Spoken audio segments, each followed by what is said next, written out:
Good afternoon. You're with Midday Live. I am Wendy Laya. Headlines for this afternoon.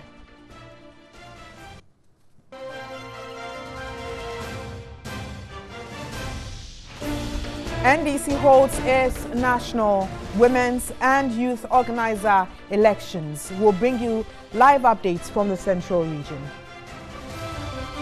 Director General Ghana Standards Authority hints products imported into the country in 2019 will require authenticity stamps. And on the foreign front, 56-year-old man in Florida charged for the mail bombing campaign in US.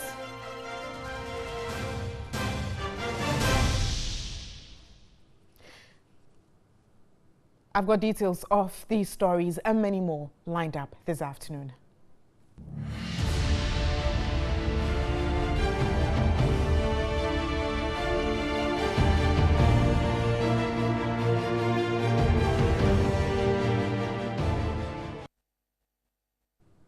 So let's start with politics now, and we focus on the NDC.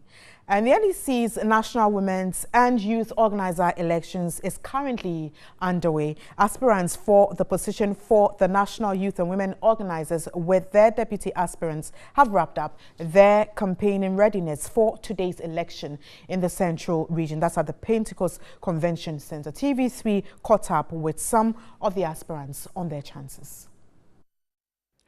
In all, 13 persons are aspiring to the post of National Deputy Youth Organizer position.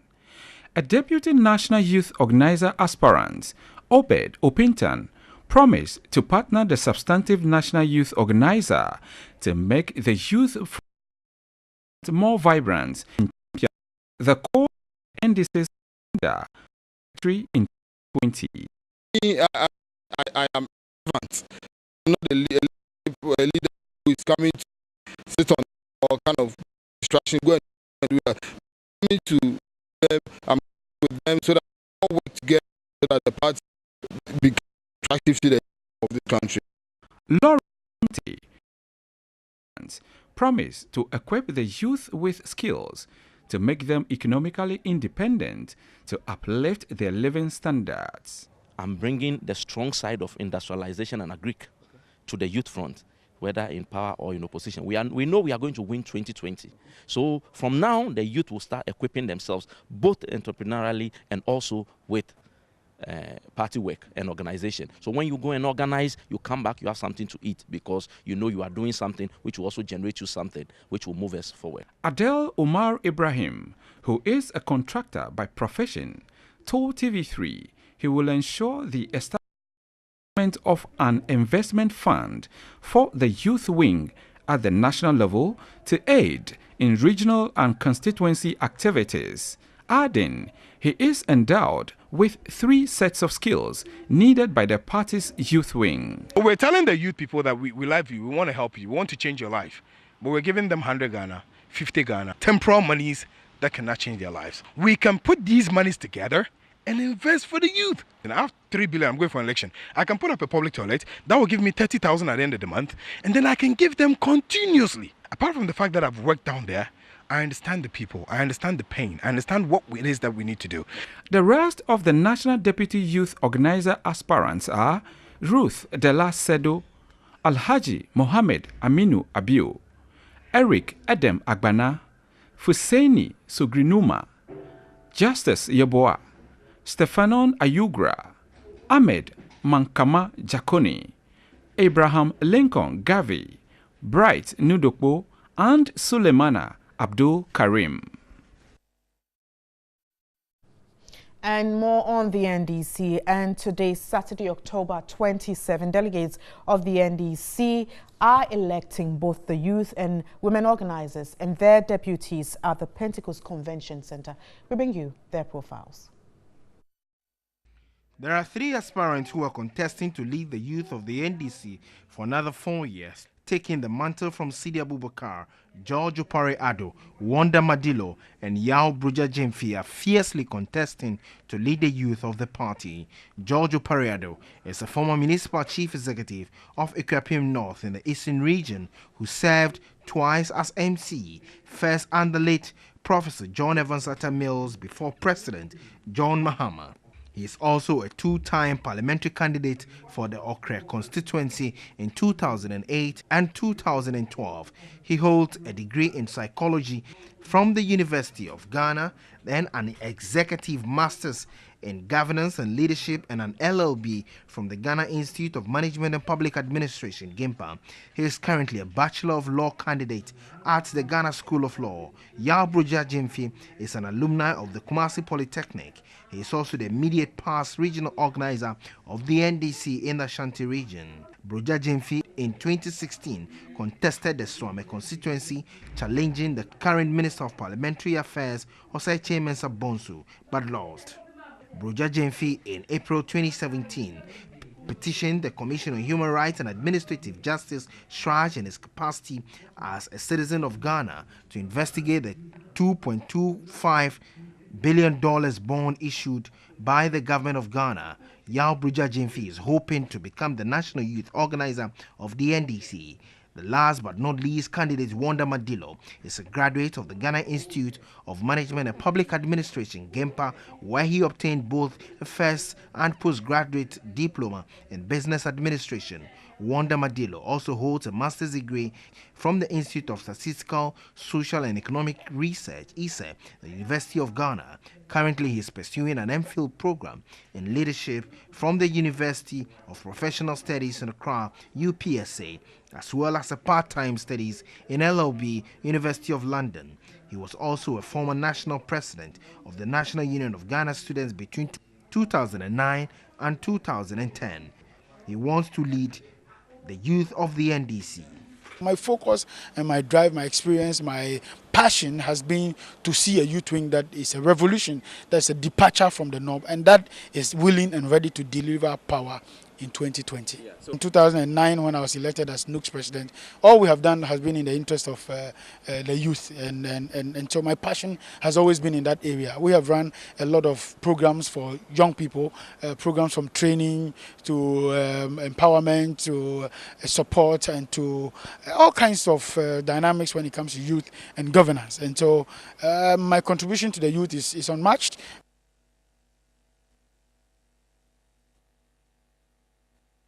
So let's run by you the number of aspirants who was vying for the various positions for the NDC's elections this afternoon. And we start with the National Youth Organizer, where we have 4 aspirants. First, George Opare Addo, Yao Bruja Jemfi, Wanda Madilo, and Elikem Kotoko. We move to the National Deputy Youth Organizer, where we have 13 aspirants. That's the National Deputy Youth Organizer position. We have the likes of Ruth Dela Sedo, Alhaji Mohammed Aminu Abiu, Eric Edem Agbana, Lamte Lawrence, Obed Kwa Opintan, Fuseini S. Sugri Numa, Justice Yeboah, Stefanon Eduku, Mohammed Amankan Jakoni, Abraham Lincoln Gavi, Bryce Nudupo, Abdel Umar Ibrahim, Suleiman Karim. That's Suleiman Abdul Karim. And let's move to the others here this afternoon. For the National Women Organizer, we have 4 aspirants. Zainab Joyce Mahama, Hajia Tawa Zakaria, Margaret Chiravira, and then Dr.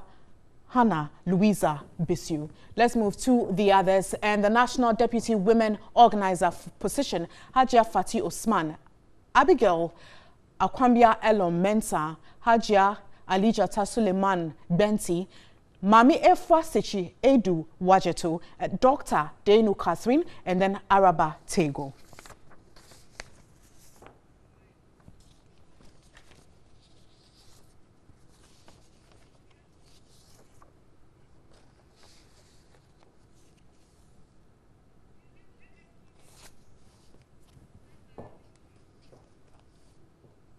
So you've seen the number of aspirants and what exactly position they're vying for this afternoon. But my colleague, and we have a number of our reporters on the ground. First of all, let's speak to Komla Kluche, who is there now. Hello, Komla. Hello, good afternoon, Wendy. Now, tell us about what you've gathered, the event beginning, the time it started, if indeed it has started, and progress so far.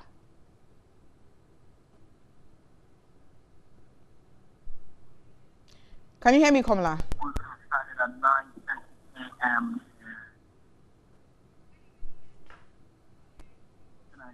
Has to do with the fact that most of the delegates have been camped in their various hostels, and the aspirants are taking the last minute opportunity to speak with them, convince them as to why they should be given the nod to lead the party in the position of the National Youth Organizer and the National Women Organizer.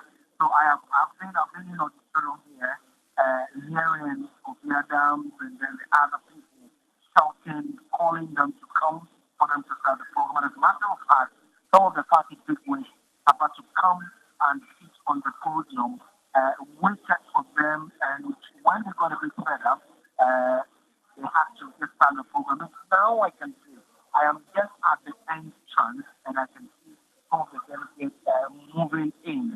They had arrived, I am told, that was yesterday.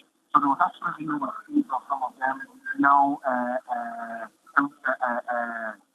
arriving at the venue, because everybody will come here for the program to commence. But one thing again I must say when they say that it's not a jam-packed area. You would have agree with me that it's just two positions that have been contested for here, and since 2005, so that the party have separated the National Women Organizer and the National Youth Organizer from the other national elections. The conference is just holding just for these two people here, and then they're just focusing on just the two positions. So they don't have, but what I gather is that they are expecting about 2,000 delegates to cast their ballot. Oh, thank you so much. This is a 5,000 auditorium, so you can see that there are empty seats all over the place. But the program has kick-started, so.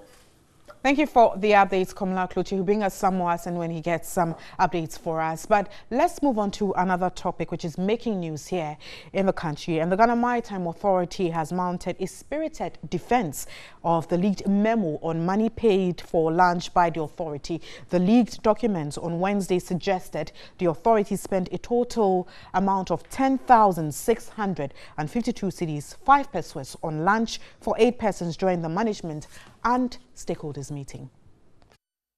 A meeting held by the management of the authority went late into Thursday night. TV3 can confirm the chief executive of the authority was not part of the meeting as he has been out of the country.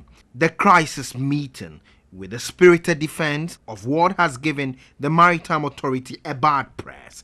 In a statement issued after it was evident the authority was in for justification, the authority was emphatic there has been misrepresentation of facts. According to them, the leaked memo on which a pen had been used to write for 8 participants was doctored. They explained that the amount quoted was the cost of food for different meetings, that is, management and stakeholders, held on 31st October 2017, 6 November 2017, and 8th November 2017. Consequently, the authority said the claim that the amount was spent on just 8 persons in a single meeting could not have been the case. Management said stakeholder meetings alone numbered over 40 at a sitting aside the management meeting. The authority concluded that it could not have been the case that the cost of lunch of 10,652 cedis was for 8 people. The authority, however, failed to address the issue of a number of people who the lunch was provided for and the over 130,000 cedis spent on a get-together. Komla Kluche, TV3 News, Accra. To other stories, and the Accra Circuit Court 5 has sentenced a Ghana-based Nigerian human trafficker, Jennifer Chizoba Jeremiah, to 5 years imprisonment with hard labor. Now, the convict and his 17-year-old younger sister have been surviving on human trafficking for the last 2 years. In March this year, the two Nigerian sisters, Jennifer Chizoba Jeremiah, 22, and Angel Chizoba, 17, were busted by the police after a victim reported the inhumane treatment meted out to her by the two girls in Accra. The victim, whose name has been withheld, was lured by the convict Jennifer Chizoba to Ghana after promising her a job as a sales girl. But the story changed on arrival in Ghana. Jennifer and her sister stripped the victim naked, took nude pictures of her, and threatened to circulate them on social media if she does not show interest in the prostitution job they wanted to introduce her to. They also compelled the victim to swear on pubic hairs they shaved from her genitals. The victim then rendered accounts to Jennifer and her sister each day after work. Lots of Nigerian girls have equally suffered from this exploitation. The court, presided over by her Anna Harriet Jane Akwelekwe, has since convicted and sentenced Jennifer Chizoba to 5 years in prison with hard labor, while Angel Chizoba was convicted for abetment of human trafficking, but her sentence has been deferred and referred to the juvenile courts because she's a minor. Director of the Anti-Human Trafficking Unit of the Criminal Investigations Department, Superintendent Mike Barr, throws more light on the nefarious activities of the traffickers. He therefore wants the general public to be cautious of the people who make juicy job promises both in Ghana and abroad. He said Angel Chizoba's sentence will be heard on Monday, October 29. We now focus on education, and the university lecturers and educational workers have been offered a seat on the schools that's KNUST's interim council after their exclusion sparked a strike. A statement by the Education Ministry said the inclusion of UTAG and TEWU is to further enhance stakeholder involvement. The University Teachers Association of Ghana, UTAG, and the Teachers and Educational Workers Union, TEWU, have expressed shock at government's decision to dissolve the university's governing council after a student protest turned violence, leading to the shutting down of the school on Tuesday. Let's delve a lot more into this issue, and joining me via phone is Vincent Asefwa. He is the head of communications at the Education Ministry. Thanks for agreeing to speak with us, Vincent. Good afternoon, Asefwa. How are you? Very well, thank you. Now, would you admit that the ministry erred by not giving TEWU and UTAG a seat on that very platform? Was this an afterthought? Well, let me say very good afternoon to your service listeners. We should remember on Thursday we inaugurated a 7-member interim council that was supposed to take over the affairs of the university. That is following the brutalities or the demonstration that happened in KNUST. We included persons for communication and management of the university. And for us at the ministry, it was assumed therefore this representation would provide a good reflection of the perspectives of both management and staff of the council. But however, my dear, following further consultations, in the light of the concerns raised by the various groups about the membership, government through the Ministry of Education revised the membership. And so now what we are doing is that we have formally invited UTAG and we have formally invited to give us a representative so that we could add to the interim council. Now, so Vincent, I asked because you haven't answered my question, Vincent, because as you're aware, there have been concerns that they should have been part of that interim council from the onset. Does the ministry admit that it erred here? Because if there wasn't an outcry, then it would have been business as usual and this interim board would have worked as they should. But do you think that the ministry did wrong here? That is how I would put it. I'm saying that it's a yes or no, Vincent. It could have been better as from the other stakeholders. That is why I said that in our assumption, we felt or we assumed that they would have been represented through Professor Ejapa, who is the longest serving professor on the campus of Kenya University, represented as convocation and also as a member of UTAG, somebody who understands them. However, upon reflections, we decided to invite UTAG and TEU formally so that they can make up the number to be 9. Couldn't this have been done from the onset? I asked again. It could have. That is why I'm saying that upon further reflections, we decided that it's better we invite TEU and UTAG to be part of the council formally. Now, so it means that you have admitted that it could have been part. Now, these unions again, that's UTAG and TEU, are asking that they want the old council back. Have you had any interaction with them on this very concern they've raised? Well, these are concerns that is coming from UTAG and TEU, but on our part as a Ministry of Education, we feel that at this instance that we find ourselves as a nation, especially upon the recommendations that came from the Regional Security Council, that if we want to open the school for academic exercise to start, it means that we should be able to deal with the root cause of what really transpired for us to get to where we are today. And so in implementing or as it were acting on the advice of the Regional Security Council, for us to be able to deal with the root cause, we decided to have an independent body, that is the interim council, who should be able to embark on a fact-finding mission, number one, and also recommend to government as to the way forward how we can get our school back on this track. All right. Well, thank you so much for your time. I have been speaking to Eko Vincent Assefuah. He's the head of communications at the Ministry of Education. We look at one of our headline stories this afternoon, and Director General of the Ghana Standards Authority, Professor Alex Dodu, has revealed that all the cables on the Ghanaian market will require an authenticity stamp beginning January 2019. The move is to help resolve the problem of fake cables on the market. He made the revelation at a press conference here in Accra. A team from the Ghana Standards Authority, GSA, and the Ghana Police Service on Thursday raided a one-story building in Accra that was a manufacturing site for the production and distribution of unapproved electrical cables in the country. In the process, the team arrested 2 Chinese persons suspected to be the ringleaders of the fake cable manufacturing group. While some of the cables come through the borders, many are manufactured locally through brand counterfeiting. Director General of the Ghana Standards Authority said up to 44 cable brands on the market are fake. A criminal enterprise to pass off a piece of metal as cable. We believe the most powerful thing is to make sure that commercially there's no incentive.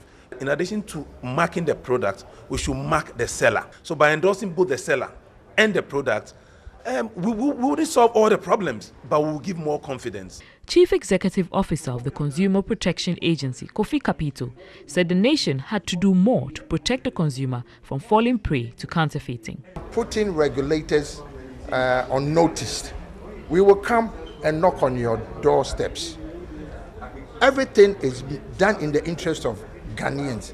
Even a white paper and all those things are kept from the public. It's no more. Because that's why the courts are there. We will not hesitate to haul anybody to court. In a market surveillance undertaken by the authority on 22 brands that were sampled for laboratory testing, only 2, which were manufactured locally, passed the critical safety requirement test for conductor resistance. We focus on health, and a 31-year-old Mason, Lawrence Kujo, has appealed for support to help him raise 12,972 cedis to undergo a major surgery to correct a defective thoracic spine. Now, 7 years ago, a wall collapsed on him. Lawrence Kujo, father of 2 daughters, was working in Accra as a mason until the incident. He was constructing a manhole at Soviet 7 years ago when in the process the wall fell on him. The accident affected Kujo, requiring a major surgery. According to the surgeons at the Kolebu Teaching Hospital, Lawrence Kujo required 12,972 cedis to complete the surgery. Unfortunately, Lawrence Kujo was unable to raise the money, leaving him stranded in a wheelchair. His 2 children dropped out of school as a result, with the wife leaving her job to retire to the house to take care of him and the children. I'm appealing through TV3 that they should help me so that I can be able to do something. Even my kids, I'm not able to take care of them anymore because of the situation. The kids are in the house. They are not able to have any access to education now because of my condition. The family now survive on support from the public. So you heard Lawrence, he needs 12,972 Ghana cedis. If you haven't touched by this story, remember you can quickly send in your donation to support Lawrence. You're still watching Midday Live. We have more shortly. Don't go away.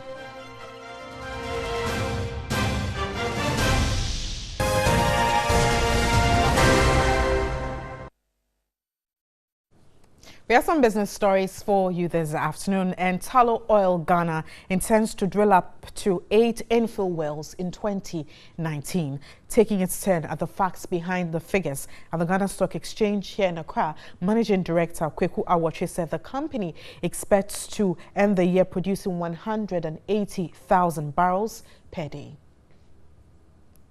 Tullow Oil delivered a strong performance in the first half of the year. Its revenue increased from $788 million in the first half of last year to $905 million over the same period this year. The company also recorded a profit of $55 million in the first half of the year compared to a loss of $348 million over the same period last year. The CEO of Tullow Ghana said the company's earnings before interest, taxes, depreciation, amortization, and exploration expense also increased from $544 million in the first half of 2017 to $764 million. Tullow is very interested in participating in the bidding rounds. When the president launched the bidding round last week, Tullow was represented by its chief executive, myself, and other senior members of the executive team. There are 5 or 6 blocks that are being made available in the bidding round, and we're already looking to see what kind of partnerships we will form to participate in the bidding round. So we're very, very excited about it. Because Tullow is already on the ground and we have infrastructure in place, we are well suited to bring any production or any reserves that we identify very quickly on stream. If you're a new company, you have to build that new infrastructure all fresh, and that will take you a number of years, whereas you can bring it on stream very quickly because of Tullow. The managing director of the Ghana Stock Exchange, Kofi Yamwa, was impressed with Tullow's financial performance and said was looking forward to its promise to return to dividend payment. Live discussions at the board level for return to sustainable dividend payout ratio. That will be interesting as and when it comes up. I understand it's an issue of discussions going on. So once discussions are not completed and decisions taken, you cannot give a... Don't forget that Tullow PLC is also listed on primarily on the London Stock Exchange, and so announcements regarding this or discussions regarding this that are not confirmed cannot be put out in the public domain. Some other business stories, and a partner at ASL Consulting, Eric Donko, is urging the Ghana Revenue Authority to refine the tax collection process to ease the administrative burden on corporate bodies. He said the removal of these barriers will improve the level of compliance. He was speaking on the sidelines of Oxfam's Tax Dialogue Committee in Accra. The Ghana Revenue Authority, GRA, failed to meet its target of raising 24.5 billion Ghana cedis at the end of August 2018. Instead, it managed to mobilize a total of 22.7 billion Ghana cedis, representing a revenue shortfall of about 1.8 billion Ghana cedis. Speaking on increasing corporate compliance, the GRA has been urged to devise measures that will help remove barriers that make tax compliance. Its administrative systems, mechanisms should be smooth enough. They should be able to have good filing systems. People should be made responsible for individual corporate files so that things don't get missing at will. If the tax authority doesn't even have the copy I brought, then it means whatever I did in the first place is like a waste of time. Speaking at an Oxfam's Tax Dialogue Committee, a partner at ASL, Eric Donto, advised the GRA to see the taxpayer as a customer and maintain a professional relationship that will improve compliance. The taxpayer is your customer, so the customer must be happy. And when your customer is happy, your customer does good things to you, does good things for you. So even where he doesn't want to pay, he's compelled to pay because he knows that, oh, this person will call to find out about this quarter, how about that quarter. Earlier this week, Deputy Minister of Finance Abna Oseasari encouraged the GRA to simplify the tax collection process for ease of compliance, especially in the informal sector. And that's all for business this afternoon. We look at healthcare now, and authorities at the 37 military hospital are worried about the continued neglect of burn victims at the facility. This, according to authorities, has affected the quality of service delivery, and they're calling on institutions and philanthropists to support the unit. Statistics from the 37 military hospital indicate that from January 2017 to the second quarter of 2018, more than 460 burns cases were recorded, with 328 of them requiring admissions. Out of the number, 50 deaths were recorded. The center further indicated hot liquids accounted for 67% of the burns at the center. Petroleum and gas injuries caused 11%, electricity accounted for 16%, while open flame caused 5% burnt cases. The head of the 37 military hospital burn center, Annie Jokoto, said there is the need to pay attention to Ghana's burn centers. We need a lot of these things to help take care of whoever comes here, because we don't turn people away from here. And you know, some people, when they come, their relatives don't come. They start coming initially, and then as we go along the line, you don't see them anymore because it's very expensive taking care of these people. The worrisome situation has compelled officials of the burn center to train and deploy special medical nurses to the burn center for quality service delivery. Touched by the center's plight, officers of the Accra East Grand Ladies Auxiliary of the Knights of St. John International have made presentations to the center to assist in operations. The leader of the group, Belinda Dogbaje, expressed worry over the phenomenon of burn cases in the country. Recently, we heard so much about fires in Accra, and we need to do something to also help those who were involved. We were told that 37 is usually the first call when it comes to accidents, looking at the prime area where the hospital is situated. So we felt coming here is appropriate. And Cabinet has approved 1% of the country's gross domestic products for the science and technology research. The Minister of Environment, Science and Technology and Innovation, Professor Kwabena Frimpong Boateng, made this known at the Quarry Life Awards in Accra. The Minister of Environment, Science, Technology and Innovation, Professor Kwabena Frimpong Boateng, explained that government decided to raise the level of funding for research and development on science, technology and innovation to a significant percentage of the country's gross domestic product. There's going to be a law to this effect. Cabinet has approved, and the Attorney General is working on drafting the necessary legislation for Parliament. Government also completed the National Science, Technology and Innovation Policy, STR policy, that will guide all of us in the way to use science and technology to develop our nation.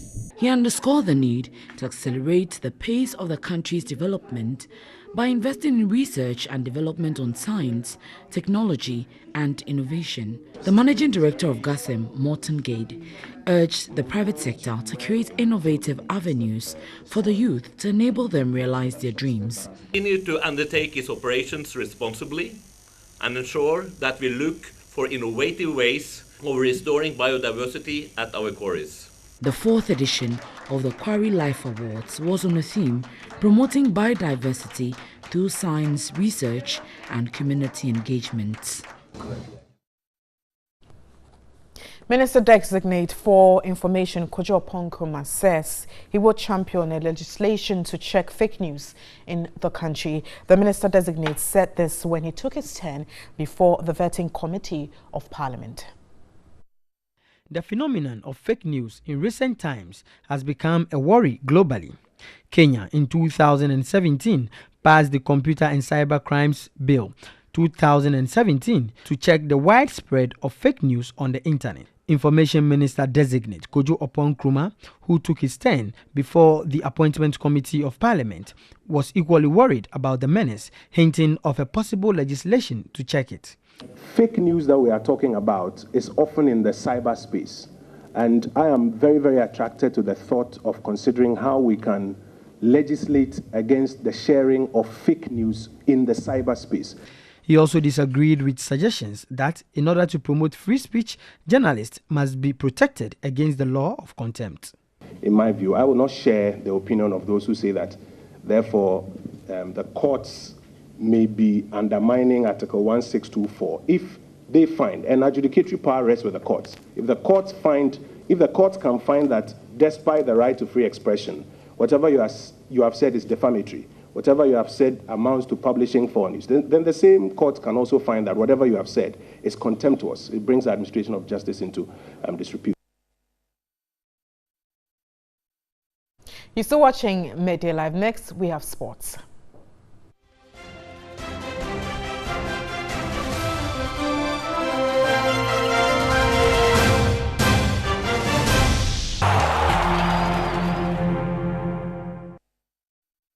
Hello, good morning and welcome to the sports news here on Midday Live on TV3. To our first story this afternoon, and Mediama SC and Kumasi Asante Kotoko will represent Ghana in next season's CAF Champions League and CAF Confederations Cup respectively, according to local media reports on Friday. The Normalization Committee of the Ghana Football Association has granted the request for the two clubs.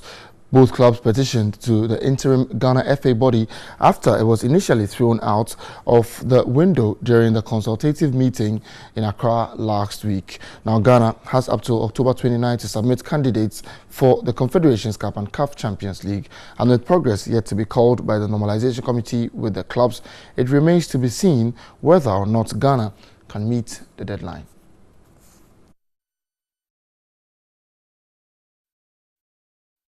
Right, so let's go straight to the English Premier League now and look at the fixtures for this weekend. A number of interesting fixtures lined up. One of them, Manchester United taking on Everton at 4 p.m. tomorrow. But on your screen now are fixtures for today. Brighton and Hove Albion will take on Wolverhampton Wanderers at 2 p.m. Fulham will be at home at the Craven Cottage and they will face Bournemouth. Liverpool are in good form. They welcome Cardiff City, and their Cardiff City manager Neil Warnock has said there's no way they're going to win at Anfield. Southampton take on Newcastle. Also in there is North against South in that game, where it takes place at 2 p.m.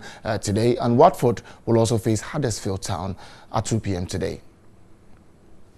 To the other half of the fixtures, Leicester City will take on West Ham United. That game is at 4:30 p.m. The King Power Stadium would be bursting its seams when they take on West Ham United. Tomorrow at 1:30 p.m., Burnley will take on Chelsea at the Turf Moor. Crystal Palace will be at home at the Selhurst Park and they will face Arsenal. Arsenal have recorded 11 consecutive wins across all competitions, and so they're going to Selhurst Park in a London derby to try to improve on that record. Manchester United have won just one game in 7 games, and they will take on Everton at Old Trafford at 4 p.m. tomorrow. On Monday, the big one is Tottenham Hotspur, and they take on Manchester City at 8 p.m.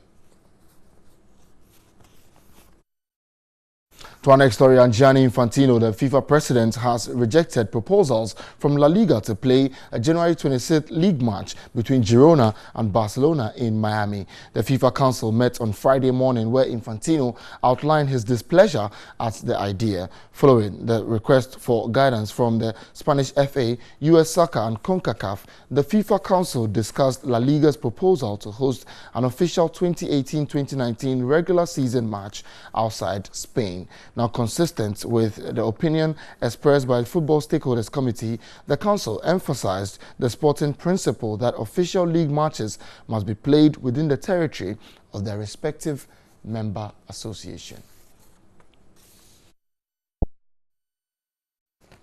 Right, so let's take some more of what was proposed at FIFA's council there. That will be shown on your screen pretty shortly. But yesterday's FIFA council there, as we mentioned in the previous news, Gianni Infantino, had something to say about La Liga's idea to put football outside of Spain and play in Miami. But to some of the FIFA council's decisions: one, the implementation of footballs for schools program, and two, it approved CAF requests to move the 2023 Africa Cup of Nations from January and February to June and July 2023. Now, three, the task force to bolster consultation process on prospects of revamping the Club World Cup and Worldwide Nations League.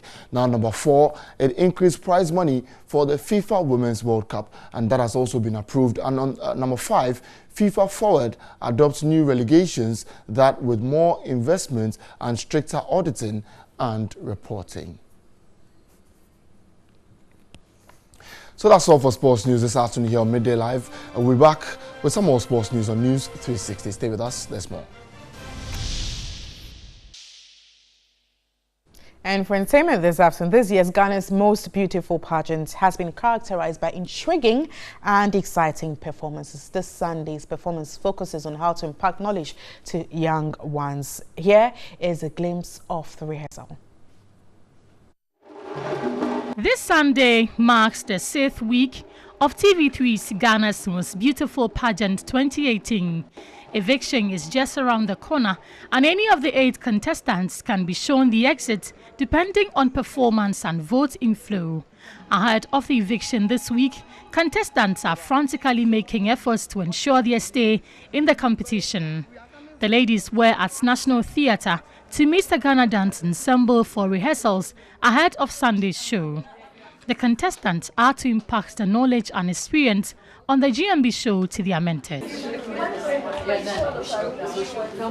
And away from that, make sure you don't miss the show on Sunday. But let's look at some more entertainment stories. And ace comedian and satirist Kweku Sintim Misa aka KSM has urged Ghanaian comedians to step up their game if they want to stay competitive. The celebrated TV show host is convinced comedians knowing their stuff and improving on their craft is a prerequisite for a breakthrough. That sell that PK and things, when they come, they say it 3 times, eh? Yeah, PK, 3 times. It's like a law. Pure water, pure water, pure water. You look, when you're going, you look. Very soon you'll be in a car and you are going, yes, nufo. With a career spanning over 2 decades, KSM, as he is affectionately called, is Ghana's most decorated stand-up comedian. KSM is well known and admired for writing and starring in a series of one-man comedy shows, notably The Saga of the Returnee, Politically Incorrect, and A Fierce Rebel. I remember a long time ago, when you talk about comedy, then it was KSM. Well, before then there was Fritz and there was Tommy Allen Forsen, but the name KSM was so much. The ace satirist is recognized for inspiring and paving the way for a new generation of promising comedians.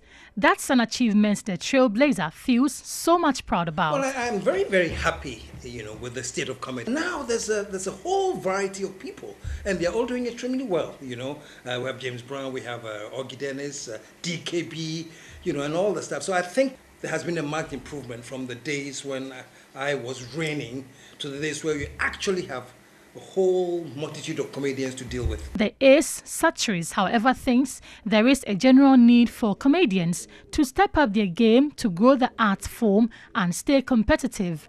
The comedians should concentrate on the craft. I want them to improve their craft. I want them to be very fluid and flow.